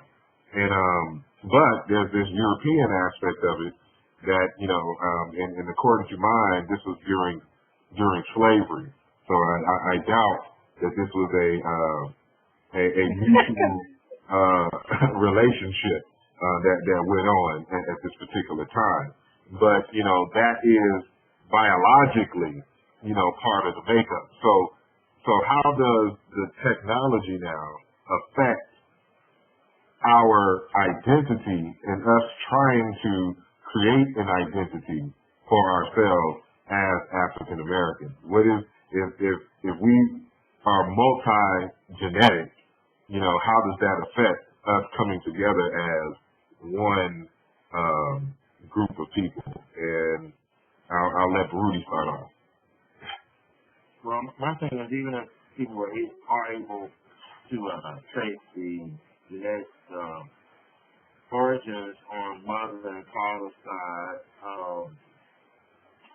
I mean, still, we know that, you know, there's power in being part of a group. So, thanks to you, Asar, you know, you mentioned that, you know, at some point you ancestral on the African side were Mozambican. All of you speak out, you can't even name to most of these African countries are fake anyway. For the time I can. So therefore, for the most part, we really don't have a good place to start in that regard, because we could be somewhere any place in Africa going back to language group. But the whole thing is now, I think the Pan-African identity, we know our particular frame, is hooked up in terms of collective groups. So the ideas that you mentioned from Wade Noble, I think, are important to look at our collective now and figure out who we are at this point. And I'll give two examples. One, in Tanzania made up of about 150 ethnic groups, or the area of Tanzania now made up of 150 ethnic groups, is of little importance because most people speak Swahili and they identify themselves as part of the nation Tanzanian as opposed to particular ethnic groups. So there, they've been able to use the language in that particular Swahili to help avert, you know, a lot of ideas about ethnic conflict. But in the larger sense, in the East African community, Tanzania, Uganda, Kenya, Rwanda, and Burundi have formed a coalition where they're seeking to basically become East African to drop the significance of ethnicity and drop the real significance eventually of the nation state to become, you know, East African by region. So in that sense, maybe we should look at the following of that kind of model. It's about the collective that a Pan-Africanist says. That's from my perspective. All right. Who else wanna? Anthony? From the tray? Okay. Well, I think the notion of Pan-Africanism is essential to our survival as a people. And if we could say that the oldest life on the planet originates from Africa, I think everybody can claim home, regardless of what is now really skin color.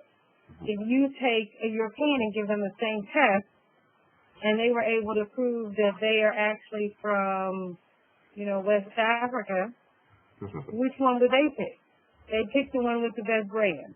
And it would be the more European model versus the one that they genetically might have more in terms of, sort of genetic makeup. So if we take what Europe has done well, if you look at the Dark Ages and you look at the worst times in their history, and then you look at the major wedding of whoever, the prince and the princess who just got married, they've completely transformed what they actually were to this new myth of what they currently are. And for the number of billions of people that tune into their life and spend money on this myth, the formula is already there. So they took a society, they took a culture that had established an understanding and a brand and a power, an economic base, and a life. Deconstructed it, reappropriated it to themselves, and created this amazing, extraordinary legacy based off of a legacy that was there. So when it comes to redefining sort of Pan-Africanism, defining self, defining individual groups within those groups, there has been a formula that has been done multiple times that we can follow, that we created in the first place. And sort of saying, here is who we are individually, collectively as a whole, here is our collective purpose, and this is why we must invest in this vision for our collective whole for the sake of survival. Europeans did it. America does it now, pretending that we all get along. Thank goodness television came out, because the world would have never known that we were here being beaten by dogs and eaten alive and abused, and Trayvon Martin happens every day. If it wasn't for the media, we would be perceived as China is perceived. And I think we have to take ourselves as a nation does and build in the belief system and the, sort of public showing of who we are going to be, and then we grow into that. Europe grew into this myth, and it has now become our perception. But how the king and the queen, that whole notion is America, so 1% that control. But what about the masses? Well, if we were to show the masses in Europe, well, that wouldn't be anything that most people would want to be a part of. Living on top of each other, small quarters, sort of their own personal infighting, but that is not the myth. And I think we are creating a reality, and then people grow into the reality. Hip-hop cultures, hey, no, can't sound, so-and-so, slang language. People bought into it, and they switched from what it was. And I think we have the capacity to understand this and to create a new myth and to create a new reality, and then grow into that reality. All right. I think the genealogy stuff was nice. It's answer some questions that people may want to have individually. I don't think it does much for Pan-African project. I mean, you would have done my genealogy and you didn't show up. The significant amount of indigenous American blood, I wouldn't believe it, because I know the direct descendants. But my life lived is not as a native. My life lived as an African American, as a Black American. I'm clear on that. But it'd be nice to, go to where the Shawnee are and meet with them, and then if there's some kind of West African or some Irish or what have you, that's great too, and I can go and drink green beer, I guess. I don't know. I think individually, but collectively, it becomes sometimes more divisive than it is unifying.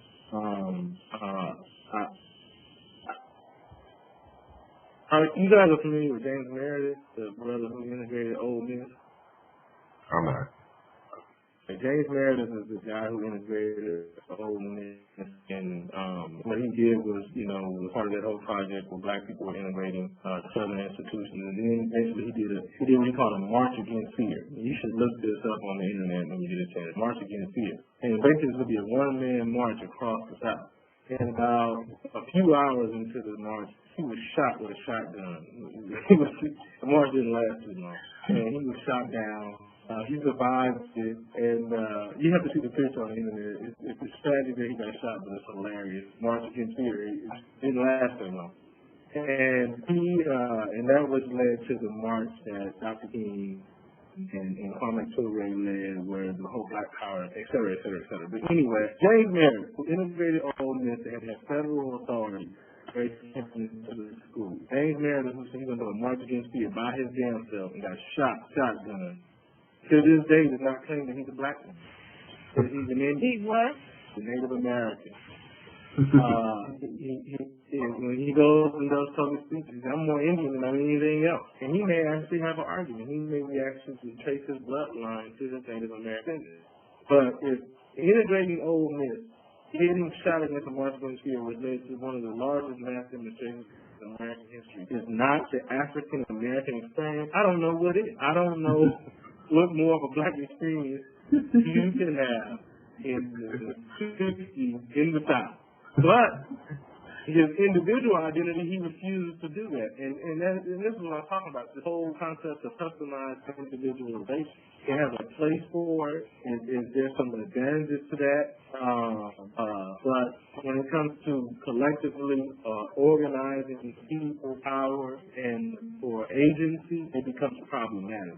So I know that we all have various heritages, and we all have various cultural backgrounds. And some people, heritage mix is more direct. They may have one parent from one cultural group and one from another group. Then you start getting into all these old racialized categories. Do we go into the one-drop rule, or do we quote-unquote pick? But I think for the purposes of what we're talking about, and we're talking about this white world dominance, where this group of people have decided that they can go unbossed and unchecked and destroy the entire face of the planet Earth through global warming, through pollution of the water, through nuclear meltdown, through the facilitation of oil spills and all of those kind of things, and no other group of people make bombs that can kill them, that can destroy the world 13 times over. And we have to live under this rule and under this governing. We don't have a system to check them, to call them, say, hey, we're human beings too, and we're part of the human family, and we're going to put a stop to this. I think that's the goal for harmonious human relationships, and that's why I'm part of the Panelists Project, because we need a response to this hegemonic rule by these people who, for the most part, are destroying humanity and destroying they get for authority. So we need to have authority to put a stop to this stuff, because this is destroying the globe, our home, the third rock from the sun. And so this is the broader reason why I'm a part of this.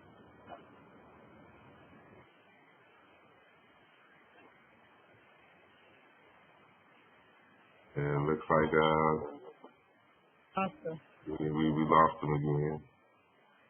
But he'll probably come back in full force a little later. But just wanted to say thank you all for but can I be a part of the group of people who can put the stop to this man? I'm pretty sure y'all didn't get any of that. Yeah, we lost you for it.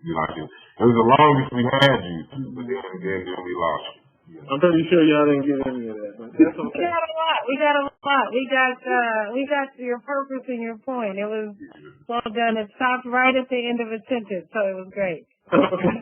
Did y'all get the global warming and the? Yeah, we got all the global warming. All right, let's wrap this up because I have to go. But I really appreciate it, and I look forward to doing it another time. Yeah, that's what we were doing. So I just want to thank y'all for taking the time out on y'all busy Sunday to engage in this dynamic discussion. So Again, introducing Brother Dr. Baruti Katembo, soon to be doctor in sometime in the near future, Asar, and we'll just throw a soon to be. We're gonna get you in there. We need some more doctors in publication. So Sister Stephanie Coleman, and who left earlier was Dr. Sonia Lanehart at UTSA. So thank y'all again for engaging with me in this discussion, and hopefully we'll have it up soon to where y'all can view and critique, and join us next time for whatever name we decide to call this gathering. And I am Asar Hotep, and I'm out. Peace. Thank you all. Yeah.